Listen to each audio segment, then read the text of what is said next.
Wozu Chibaba. Mambo vipi? Yuma yakwaje? Shwari Wozu, uko poa? Bana niko poa ndugu yangu, niambie ndugu yangu. Fresh, pande zipi mkubwa?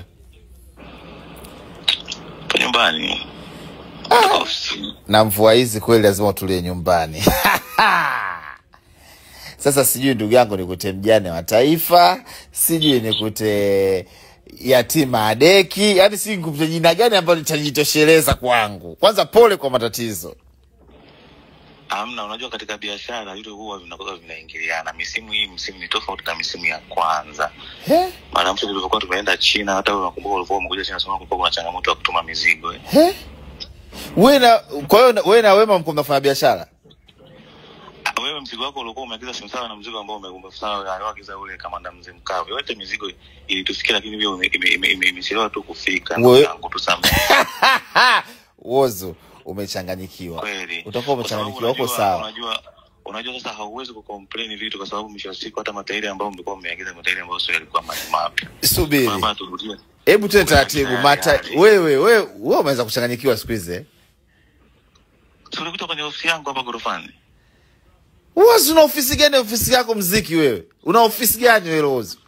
Kwani wewe uliagiza mzigo kwenye sehemu gani? Wewe unajua wewe makajua kusaidia kitu kimoja. Hamna biashara ndio hivyo vitu vinavyokuwa sasa hivi. Tunafanya bei ya punguzo ambalo wewe unataka kawaida. Baba wa watu kashapoteza dira. Sasa wewe Wozu, hivi sio kwanza Wema kakuacha kweli au wewe ndio umemwacha Wema? Tuliwachana, yani ule mzigo tuliuacha pale pale. Astaghfirullah, Wema tabia mbaya, sijui kamloga mtoto wa watu. Wewe wani wanamsha kuagiza mwisho wa siku tuliacha receipt pale.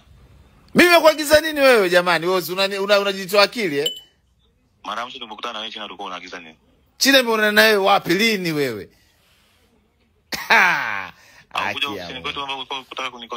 Nasikia penzi zito na Luludiva, mtoto mbaya unachanganya kuko na. Hamna, kipaimara cha Luludiva kilifanyika asubuhi, nafikiri sasa mwisho wa siku alikuwa hajataka kumnyo. Unanimaizia bando bwana, ukashachanganyikiwa jamani. Sinchoshe. Wewe umeachwa, hii stress ya kuachwa.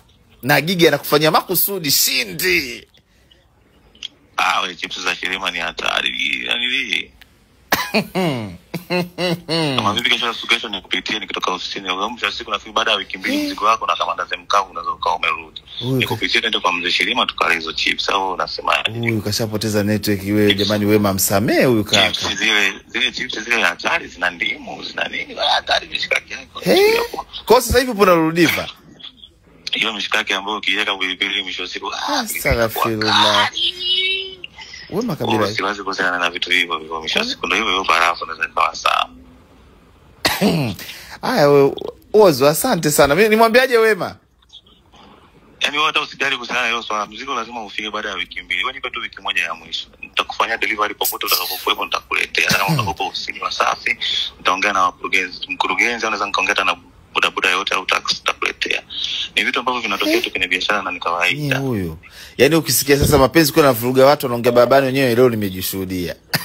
Hamna, kulikuwa kuna foleni kubwa kwa sababu mwisho siku mara mwisho niliagiza container mbili, zimekuja container moja. Kwa hiyo ni mzigo wako kwenye container ile ambayo halijafika. Unanimalizia bando bwana wewe. Ngoja nimpigie Wema. Mapenzi yananiumiza roho.